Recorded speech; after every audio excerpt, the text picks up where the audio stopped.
Hi,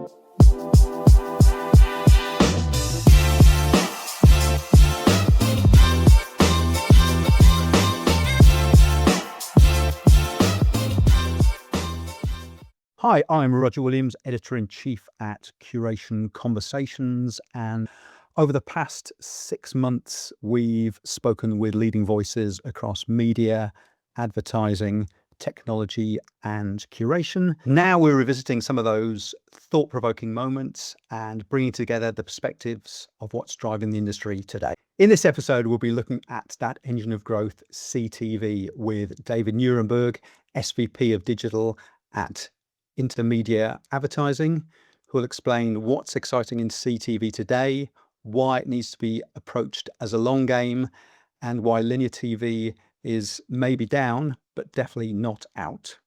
We'll also hear from Marybeth McGaugh, Chief Customer Officer at Index Exchange, on CTV's growth and why CTV and out of home are driving growth across sports advertising, with Dave Ajumobi, Programmatic Lead at Circles. Here's David Nyuernberg to kick off proceedings.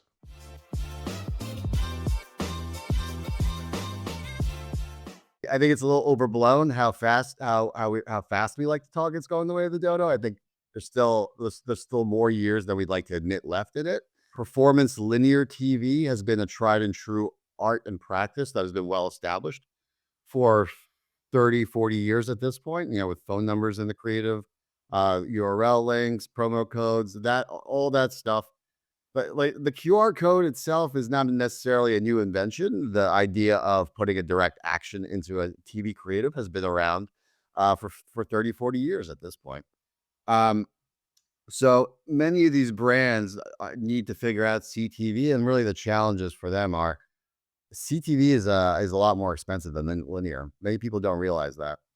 And the other piece is we as an industry, especially in the digital space, love to talk about how hard it is to measure linear and how much easier it is to measure digital channels. But the reality is measuring linear has also been an established science now for many, many years. So what I'm actually really excited about is, well, one, in my opinion, direct IO in many situations is a more ideal way to buy CTV, especially for performance, because you get much better rates, you get guaranteed delivery, and ultimately you're cutting out all the middleman fees by and large, right? So you're able to get CTV for a much more efficient price. But what I'm really excited about is that the challenge historically with direct IO, especially for performance campaigns, has been, there's no performance feedback loop, right? There's no closed loop attribution there. A lot of the main big CTV players right now are in betas with their own conversion optimization products for direct IO. So they give us a pixel, we place it on the page, and they're able to track all the various outcomes against their media. And then they're able to optimize these direct IOs on their end finally for performance. And the beauty of that is they're able to tie the performance data back to their first party audiences and to the content that is being delivered against and driving those conversions. I truly believe that if CTV is to reach its full potential, the best way to do it would be to buy it and plan it and think about it in many of the similar ways we do about linear. Because at the end of the day, CTV is still a TV environment, the same way as linear, and the psychological aspects that go into people watching TV still apply for CTV that they apply for linear. So it is my belief that if we could get CTV to a transparent world where we could get show level data, we could tie outcomes to show, right? That's when we'll realize the full potential of the channel. If you're planning on dipping your toe and just hoping to see immediate good results and then scaling, you're going to probably be disappointed. So you need patience for testing and learning and understanding that, potentially in the beginning, things aren't going to be amazing, but you need that to happen in order to optimize and improve over time, right? And again, CTV in many ways is just like linear TV. It is a long-term play It is an awareness channel that boosts your long-term brand lift, right? So like that's really how you got to think about it, and it drives sales and performance too, by of course. But it's not a Google, it's not a Meta. There's no closed loop, single sign-on attribution there. There's a lot of fragmentation. CTV is definitely continuing to grow. I think, everyone keeps saying like we're hitting the inflection point. It just seems like we're never ever going to hit the inflection point. Like I think for the Super Bowl in America, we hit the highest viewer watch of like the genre and show level reporting. That like gets me really excited because I think it's an opportunity back to sports even. Like you can really, as an advertiser, start to think about what am I looking for? How can I work with my partners to curate that? I would say over the last year, some of the biggest channels that we've seen an increase in is digital out of home and CTV. I just think that the way these channels have evolved over the last few years has been amazing, and it's just provided a lot of opportunities for our clients. And we've had instances where we've just seen natural synergy with these channels for what our clients are trying to achieve, especially from a global perspective. We're trying to reach audiences around the world. We're trying to, grab their attention and speak to them in a manner that, fits with the outcomes we're trying to achieve.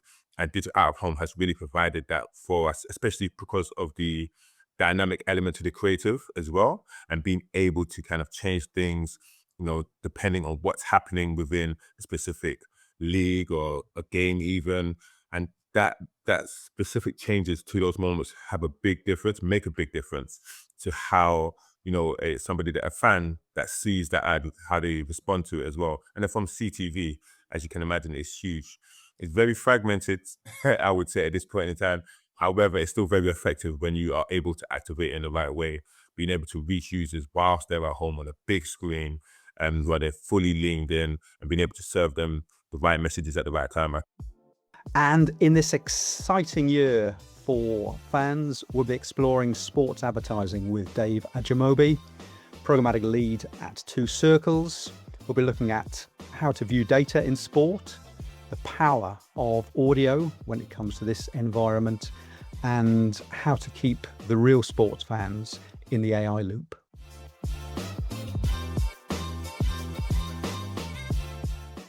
We have to try and have a very much comprehensive overview of what we're trying to achieve and how. But the best way of doing that is understanding how to kind of look at the data. Me personally, I believe at looking at things in layers at times, because sport doesn't necessarily behave like other categories.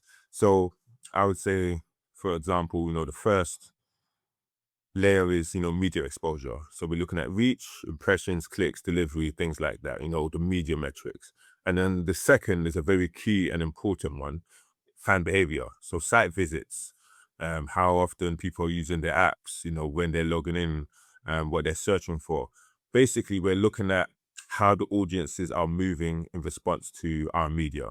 And then the third is business outcomes. So that's looking at, all of those lower funnel actions, ticket sales, subscriptions, renewals, whatever the commercial goal is. And that helps us have a comprehensive view, tying those pieces of data together. Audio is seen as something that's overlooked. However, I believe it's just misunderstood. Because audio, it owns a very valuable piece of real estate, and that is access to a fan when a screen isn't present.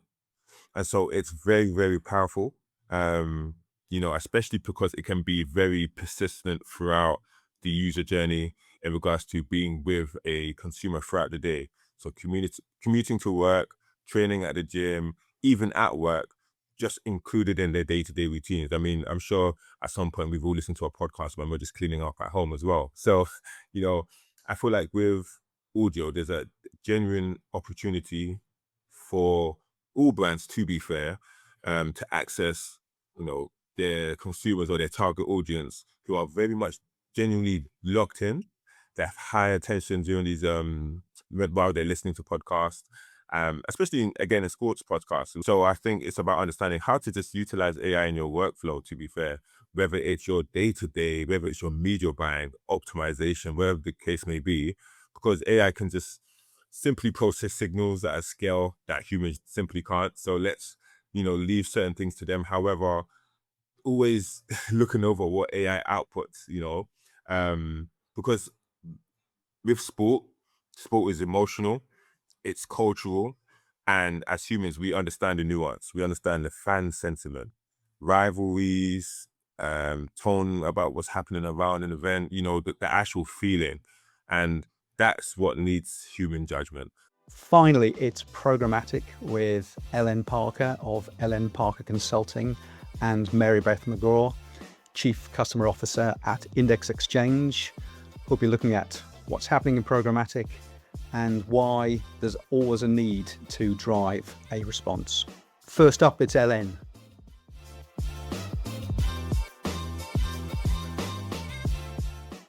I would say where I'm seeing things is that I am seeing more and more specialized services.